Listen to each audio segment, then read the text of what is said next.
हे ईश्वर, मुझे अधिक लेने के लिए नहीं, अधिक देने के योग्य बनाओ। वो कागज रखता है ना किताब रखता है, फिर भी वो सारी दुनिया का हिसाब रखता है। गीता में लिखा है, परिवर्तन संसार का नियम है। जिसे तुम मृत्यु समझते हो वही तो जीवन है। एक क्षण में तुम करोड़ों के स्वामी बन जाते हो और दूसरे ही क्षण तुम दरिद्र हो जाते हो। मेरा तेरा, छोटा बड़ा अपना पराया सब छोड़ दो, फिर सब तुम्हारे हैं और तुम सबके हो। भगवान श्री कृष्ण से कितना कुछ छूटा। पहले माँ छूटी, फिर पिता छूटे। यशोदा माँ और नंद बाबा मिले, फिर वो भी छूटे। संगी साथी छूटे, राधा भी छूटी। गोकुल छूटा, फिर मथुरा भी छूटी। श्री कृष्ण से जीवन भर कुछ न कुछ छूटता ही रहा। अगर नहीं छूटा तो वो था उनका देवत्व, उनकी मुस्कान, उनकी सकारात्मकता। इतना सब होने के बाद भी भगवान श्री कृष्ण दुख के नहीं, उत्सव के प्रतीक हैं। सब कुछ छूटने पर भी कैसे खुश रहा जाता है, ये श्री कृष्ण से अच्छा कोई और नहीं सिखा सकता। दुख और सुख तो कुदरत के उसूल हैं। हे प्रभु, बस यही प्रार्थना है कि दुख आए तो हिम्मत देना और सुख आए तो नम्रता देना।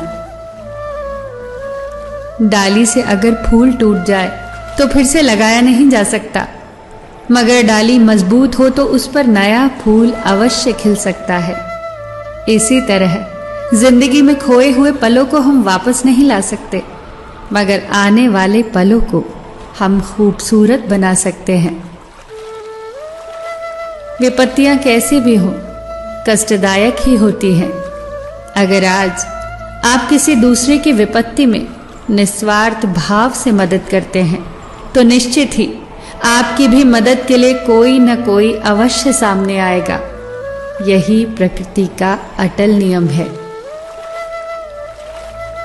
जीवन में कभी आगे होने का घमंड और पीछे होने का अफसोस नहीं करना चाहिए, क्योंकि सेना के दल में खड़े सैनिक को जब सेना प्रमुख पीछे मुड़ने का आदेश देता है तो आगे खड़ा व्यक्ति पीछे और पीछे खड़ा व्यक्ति आगे हो जाता है।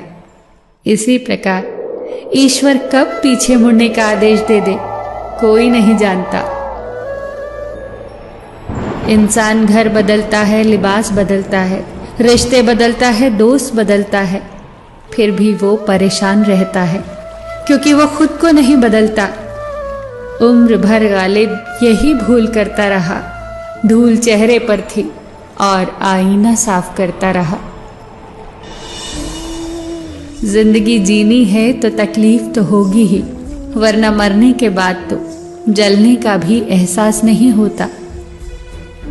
जब एक दरवाजा बंद हो जाता है तो कुदरत दूसरा दरवाजा अपने आप खोल देती है, पर हम अक्सर बंद दरवाजे को इतने अफसोस और निराशा से देखते हैं कि हमें वो दरवाजा दिखाई ही नहीं देता जो हमारे लिए खोला गया है। रोजाना मंदिर जाना उत्तम है, रोजाना जप करना भी उत्तम है, रोजाना गीता पढ़ना भी उत्तम है, लेकिन अपने अंदर झांक कर देखना किसी दिन एकांत में बैठकर कि इतना करने के बाद आपके अंदर कोई परिवर्तन हुआ। क्या कुछ कुछ पराये अपने से लगने लगे हैं? क्या प्रकृति की धीमी धीमी आवाज आपके मन को भाने लगी है? क्या कभी कभी बिना कारण आंखें भर आती है? क्या कभी ऐसा लगता है कि पेड़ पौधे आपसे बात करना चाह रहे हैं? क्या कभी ऐसा लगता है कि खिलता हुआ फूल आपसे मिलना चाह रहा है? जब आपको ऐसा लगने लगे कि आप अकेले नहीं हैं, पूरा ब्रह्मांड आपके साथ है, तो समझ जाना कि आप सही राह पर हैं। एक पंछी जब घोंसले की नींव रखता है तो कितनी मेहनत से वो तिनका तिनका बटोरता है और घोंसले का निर्माण करता है, अपने बच्चों के लिए सुरक्षित घर का निर्माण करता है।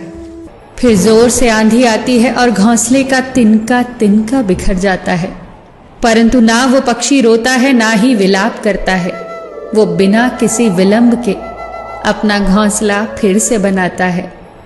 हमें सीखना है उस पंछी से कि बिना रुके, बिना थके, बिना हार माने प्रयास कैसे किया जाता है, तब तक जब तक आप सफल न हो जाए। फिर मिलेंगे दोस्तों अगली वीडियो के साथ। तब तक के लिए अपना ख्याल रखना और हमेशा मुस्कुराते रहना।